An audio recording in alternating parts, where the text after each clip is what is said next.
Taika Waititi says the quiet part out loud. Or at least that's my interpretation of this. I don't think he actually meant that way, but this is it's very weird how devoid of self-awareness most of these people are in this industry. And I do have a very strong criticism in here about modern culture, and something that he says at the end of this article that I think he's got 110% wrong, and I do think has the possibility of one day coming back to bite him. So it says, Hollywood director and star Taika Waititi jokingly told a room full of publicists on Friday that celebs are, quote, annoying and immature idiots, while poking fun at his own tabloid-ready escapades. He is 110% right that most celebrities are annoying and immature idiots. Waititi, as the Oscar winner behind Jojo Rabbit and director of Marvel's recent Thor franchise, seemingly do no wrong in showbiz. He is on somewhat of a hot streak. That is definitely true. He has been enjoying his success off-screen, making headlines for a three-way smooching session last year with girlfriend Rita Ora and Tessa Thompson. Is my least favorite phrase. I'm sorry. Yep, I love it. Smooching. And Tessa Thompson in a Sydney balcony after an all-night party at his mansion. The New Zealander told a ballroom of high-powered PR folks at the 59th annual ICG Publicist Awards on Friday that he was honored. I really like you guys. You guys are helping me out with a lot of shit.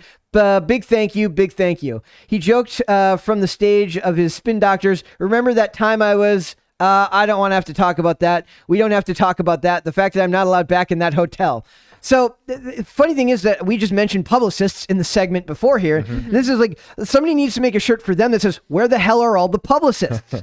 where are they? Yep. Because celebrities seem to have no problem acting out, especially on Twitter. Maybe they don't need publicists all the time, but they definitely need publicists on Twitter. These people should not be running their own Twitter page. It's just a disaster zone. I like seeing the real them. It's as bad as it might be, and as good as it might be. It says, I love Taika more now. Ever since he said that. See, Wait, which part? From this article?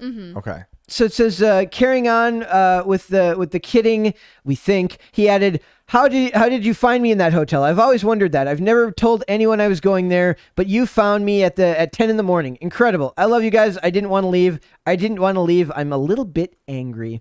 The Free Guy actor said that for poor PR pros, famous clients are very frustrating for asking their beleaguered flacks questions like, can we get a plus 18 to that party tonight?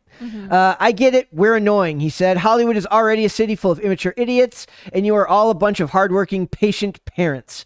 So my main criticism to this is these are the same people who also virtue signal constantly and tell you how you're supposed to behave in the world today, and have a lot to say about very serious topics like socio-political issues, what's going on in our culture, yet at the same time, they can all laugh and joke about how they're also very immature idiots. Yeah. I see a disconnect there. I love Taika Waititi as a writer. I loved Thor Ragnarok. I loved What We Do in the Shadows. I loved Jojo Rabbit.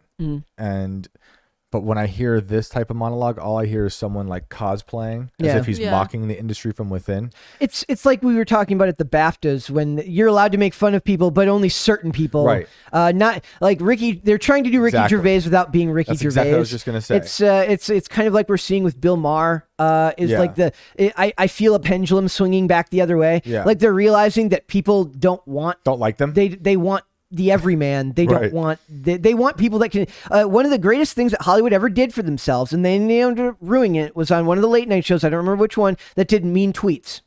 Okay, Jimmy Kimmel. That was the best thing they could have done for themselves, because they allowed themselves to have the piss taken out of out of their own actions. But then it got bad when they would start like clapping back. I'm like, nobody wants to see a rich, vapid Hollywood celebrity with millions of followers clap back at Joe Schmo 15 on Twitter. It was funny. No, because there were a few funny clapbacks. I don't care if they're funny. I'm saying if they, I'm talking from their image. Right. If they want that, like, yeah, sure, they're funny, but they have the platform. The other person just said on social media. This person saying it on live television. Yeah. And plus, it was written for them. It's not like, I don't buy for a second that any of those clapbacks were found in the moment. Yeah. You don't think that these people with their millions of dollars and their publicists didn't curate which ones were going to be read about them? I had a certain point, I thought maybe those mean tweets were written by Kimmel's staff. Could be. Yeah. Absolutely could have been. Yeah. But I'm just saying that, like, that was good for them. It was good for them to seem as if they had a sense of humor. Yep. But now, increasingly, they don't have a sense of humor. Yeah. And now I feel like the ones who are ahead of the curve, meaning your Bill Maher's, I would say Ricky Gervais. Ricky's beyond that. But the smart ones are going to start pulling back and being like, look at us, we're so out of touch. When Taika does it, it just seems kind of flat to me, and he's like, we're still buddies. When Ricky does it, it's like, I don't give a shit about you, and I'm going to say things that are going to make you squirm. Yeah, right? Exactly. Which I really, really, really like. Yep. But that's that type of intellectual honesty in that industry is almost unheard of. Yeah, totally. So when you see other imitations of it, it's not going to come out. Like I said, at the BAFTAs, they made fun of celebrities like J.K. Rowling because she's a celebrity that's on the approved list of people you can. Target. She's an acceptable target. Until you can start making fun of everybody without fear of repercussions, which you cannot. Nope. Not right now. Nope. Don't come at me with your supposedly organic, self-deprecating humor. I don't buy it. Yep. So it says, however, I do need to talk about this party I want to go to this weekend. It's got a good gift bag, he quipped after Sunday's. I was reading something about like the Oscars or the BAFTA gift bags had like $10,000 vacations in them. Oh, nice. And then they wonder why like people hate them. Yeah. Like in the age where they're going to tell you to go buy an electric car. Yeah. Please bite me. Love it. I also want to point. Okay, yeah. So you went for. I haven't seen Reservation Dogs, but I've heard it's very good. I want to point out that the thing at the end. So it says when Alana mangled the word indelible from the event's teleprompter, she joked from the stage, "I don't know how to say that word. I went to an arts high school." I like that. That was fun. But this is here at the end. It says, as far as that kiss with Aura and Thompson was concerned, Waititi previously told the Sydney Morning Herald, "I think in a world of the internet, everything goes away pretty quickly. And also, is it that big of a deal? No, not really. I was doing nothing wrong. It's fine." You were absolutely doing something wrong. You were the director of that film, and every day we hear stories about actresses who were quote unquote coerced into behavior that they were feeling uncomfortable doing because they wanted part of a role in a movie. This may not be happening to you now. This is absolutely something that could happen to you in the future. So Brett is saying basically that Taika Waititi is the next Harvey Weinstein. I'm saying that this type of behavior is not without its consequences. Totally. We talked about, I was talking about all these celebrities who flaunt their appearance, who then you look at a Diane Kruger who says, I felt like a piece of meat when I had to go in costume to do Troy. Right. If they can make an article out of that, Yep. the hit pieces that could come out of this in 10 years when Tessa Thompson decides, maybe I didn't like doing that for that role. Maybe he says something that pisses her off 5 years from now. And suddenly she thinks, was I being coerced? This is the cycle of Hollywood. Anyone who's on a hot streak will, in a few years' time, not be on that streak and then be public enemy number one like Doja Cat's meme from the last segment. It shows a lack of thinking ahead. It shows a certain amount of arrogance that they think it can't happen to me. Right. Because and Tessa Thompson is not, she's fairly feminist and very pro social justice. So this is something that could absolutely come out later that she was Totally. So like if this had happened with some model from then whatever, but this is somebody in your industry who is going to in 10 years, pardon my French, hit the wall. I apologize. It's a thing. I didn't come up with the rules. Somebody else made the rules.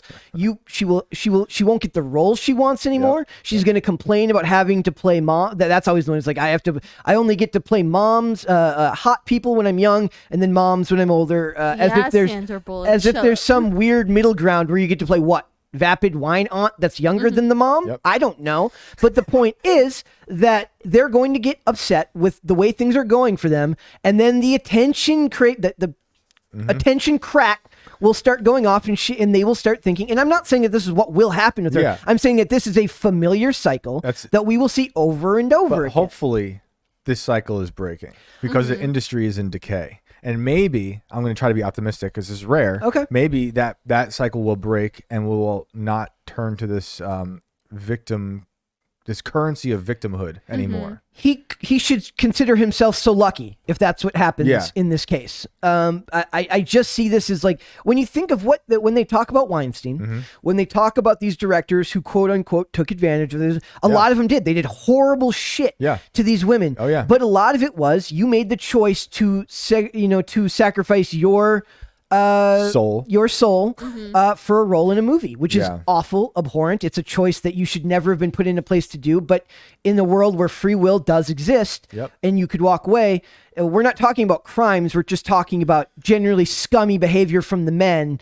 And the women who are choosing, unfortunately, to acquiesce for what they believe is a reward or something that they Celebrity. find to be a viable reason to Right. do that to themselves. I just keep thinking of like that like smash cut of everyone thanking God and Harvey Weinstein at the Oscars. Yeah. Right. Yeah. yeah, Like, exactly. everyone loves Taika right now because he's, I think, pretty brilliant as a writer. But yeah, And I'm talking purely of power dynamics. He is the director of the movie. Yeah. How do you know that he doesn't say, well, if you want to be in this, if you want to be in the sequel, I have a lot of sway with the studio. Yep. I could very easily make this go away. Now, he probably didn't say that. Yeah. I'm sure he didn't say that. But 10 years go by, bad feelings from some other future event come up, and all of a sudden we have a repeat of that because he technically had power over her because of his place within the company, within the project. saddest thing out of all these articles I read about this, and I think I got this right, is he's got 2 daughters who see this. Yeah. That's I'd imagine that's tough to see